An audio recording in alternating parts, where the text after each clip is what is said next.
এইমাত্র আধার কার্ডকে নিয়ে সারা ভারতবর্ষ জুড়ে নতুন নিয়ম চালু করলো কেন্দ্রীয় সরকার। হ্যাঁ বন্ধুরা, এবার প্রত্যেককেই আপনাদেরকে এই নতুন নিয়মগুলি মানতে হবে। বেশ কিছু সুযোগ সুবিধাও রয়েছে এই নতুন নিয়মগুলির মধ্যে। তো বন্ধুরা, কেন্দ্রীয় সরকারের পক্ষ থেকে কি কি নতুন নিয়ম জারি করা হয়েছে এই ভিডিওটিতে আপনাদেরকে একদমই ডিটেলসে জানিয়ে দেব। তাই ভিডিওটি অবশ্যই প্রথম থেকে শেষ পর্যন্ত মনোযোগ সহকারে সঙ্গে থাকবেন এবং ভিডিওটিতে একটি লাইক করে চ্যানেলটিকে সাবস্ক্রাইব করে অল নোটিফিকেশনটি অন করে রাখবেন। তো বন্ধুরা, আপনারা দেখতেই পাচ্ছেন আধার কার্ড ভারতীয় নাগরিকদের জন্য একটি অপরিহার্য পরিচয়পত্র। বর্তমানে আধার কার্ডের সবচেয়ে গুরুত্বপূর্ণ ডকুমেন্টে কিন্তু পরিণত হয়েছে।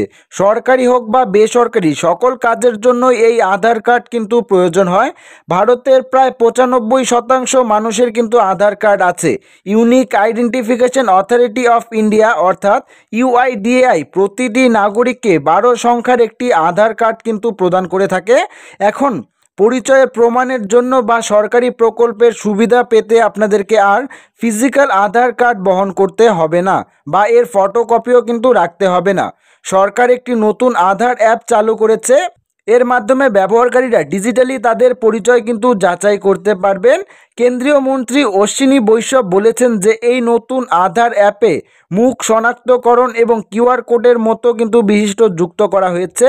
এর মাধ্যমে ব্যবহারকারীরা ইউপিআই পেমেন্টের মতো কিউআর কোড স্ক্যান করেই আধার কার্ডের তথ্য শেয়ার করতে পারবেন। নতুন আধার অ্যাপ আসার সঙ্গে সঙ্গে পুরনো কার্ড আপডেট করারও কিন্তু প্রয়োজন নেই, এমনটাই কিন্তু জানিয়েছে কেন্দ্রীয় মন্ত্রী।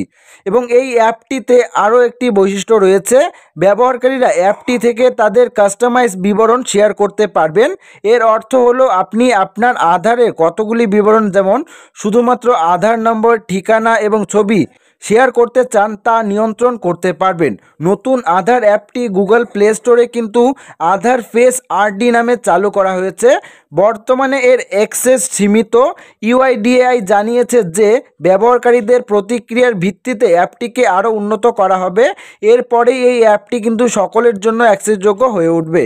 তো বন্ধুরা, বুঝতেই পারছেন এবার থেকে কিন্তু আধার কার্ডের জন্য নতুন একটি অ্যাপ চালু করেছে কেন্দ্রীয় সরকার এবং এই অ্যাপটির মাধ্যমে কিন্তু আপনারা ইচ্ছামতো আপনার আধার তথ্য কিন্তু প্রদান করতে পারবেন। তো বন্ধুরা, ভিডিওটি এখানেই শেষ করছি। দেখা হচ্ছে পরবর্তী একটি ভিডিওতে। ধন্যবাদ।